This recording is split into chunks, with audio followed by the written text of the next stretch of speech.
আসসালামু আলাইকুম বন্ধুরা, ওয়েলকাম মাই একে কিচেন অ্যান্ড ব্লগ।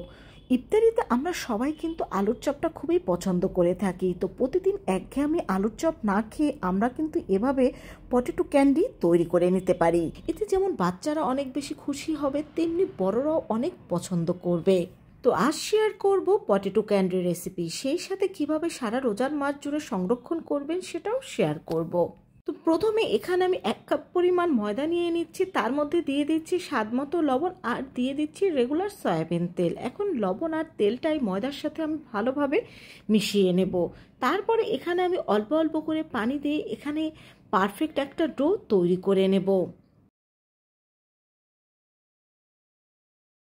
তো আমাদের ডোটা কিন্তু তৈরি করে নেওয়া হয়ে গিয়েছে। এখন এই ডোটাকে আমি 10 মিনিটের জন্য রেস্টে রেখে দেব।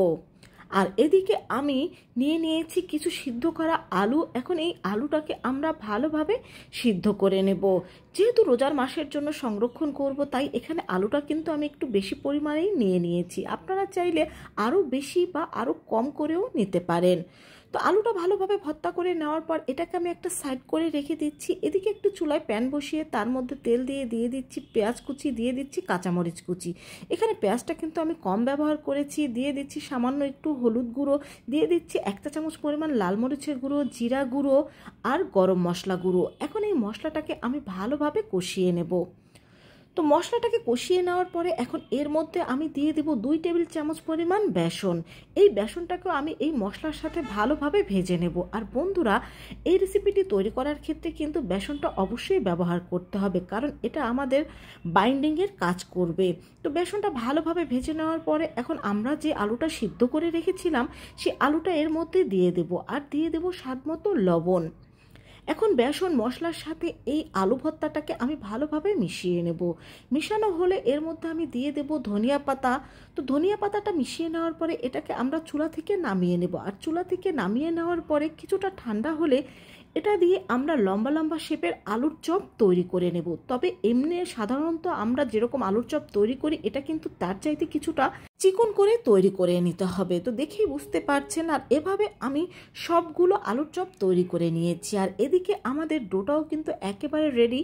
এটাকে এখন আমি আরও কিছুক্ষণ ভালোভাবে মেখে নেব। মেখে নেওয়ার পরে এই ডোর থেকে আমি ছোট ছোট লেচি কেটে নেব। 1 কাপ ময়দা দিয়ে কিন্তু এখানে অনেকগুলো পটেটো ক্যান্ডি তৈরি করে নেওয়া যাবে। তো এখান থেকে আমি ছোট্ট একটা লেচি নিয়ে নিচ্ছি। আর এই লেচিটা দিয়ে কীরকম টাইপের রুটি তৈরি করে নেব সেটাও দেখিয়ে দিচ্ছি। দেখুন, এটা দিয়ে ঠিক এরকম টাইপের, অর্থাৎ লম্বা টাইপের রুটি তৈরি করে নিতে হবে। তারপর একটা ছুরির সাহায্যে এর মাঝখানে এইভাবে করে কেটে নিতে হবে। এখন আমরা যে আলুর চপটা রেখেছিলাম সেই আলুর চপটা মাঝ বরাবর দিয়ে এটাকে ভালোভাবে এইভাবে করে সিল করে দিতে হবে। অবশ্যই ভালোভাবে সিল করে দেবেন, তা না হলে কিন্তু এর ভেতর থেকে আলুটা বের হয়ে যাবে। তো এর উপরের অংশ সিল করে নেওয়ার পরে দুপাশের অংশটি এইভাবে করে মুড়িয়ে নিতে হবে। বাস, আমাদের তৈরি হয়ে গেল একটা পটেটো ক্যান্ডি। তৈরি করা কিন্তু খুবই সহজ, একবার দেখে নিলেই কিন্তু আপনারা খুব সহজে তৈরি করে নিতে পারবেন। তো একইভাবে এখানে কিন্তু আমি সবগুলো পটেটো ক্যান্ডি তৈরি করে নিয়েছি। তো এখন এখানে আমি কিছু পটেটো ক্যান্ডি ভেজে আপনাদের সাথে শেয়ার করব, আর বাকিগুলো আমি ফ্লোরোজেন করে রেখে দেব রমজান মাসের ইফতারির জন্য। আর কিভাবে ফ্লোরোজেন করব সেটাও দেখিয়ে দেব। তো ফ্লোরোজেনের জন্য এটাকে আমরা 15 থেকে 20 মিনিটের জন্য ডিপ ফ্রিজে রেখে দিয়েছি। আর বাকি কিছু পটেটো ক্যান্ডি এখানে আপনাদের সাথে ভেজে শেয়ার করছি। তো এই পটেটো ক্যান্ডিগুলো আমি চুলার হিট মিডিয়াম টু লো হিটে রেখে ভেজে নেব। এতে এর উপরের অংশটা কিন্তু অনেক মুচমুচে হবে। এই পটেটো ক্যান্ডির বিশেষত্ব এটাই যে এর ভেতরটা থাকে সফট আর উপরের অংশটা থাকে অনেক বেশি মুচমুচে। আর এরকম ধরনের খাবার কিন্তু আমরা সবাই খুবই পছন্দ করে থাকি।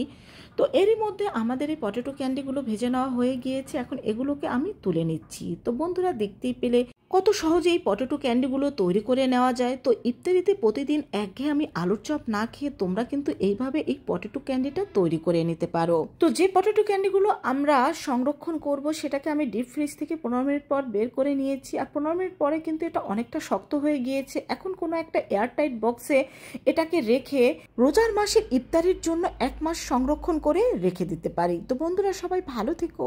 আল্লাহ হাফেজ।